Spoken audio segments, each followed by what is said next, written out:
ng Diyos. Tuloy-tuloy po tayo mga minamahal.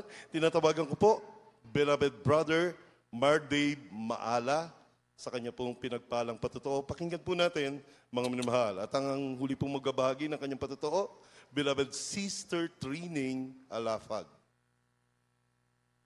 Amen. Praise the Lord. Hallelujah.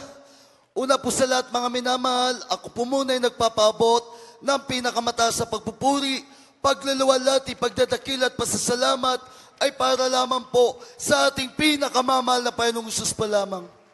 At dobleng paggalang po sa ating minamahal at ginagalang na mahal na pastor, beloved evangelist Wildy Estrada Almeda, the end-time prophet of our loving God, at ganun din po sa di nalilimutang turo't aral po ng ating assistant pastor, Lina C. Almeda, beloved Mama Dear, at bumabati rin po ako sa beloved children, at ganun din po, bumabati rin po ako sa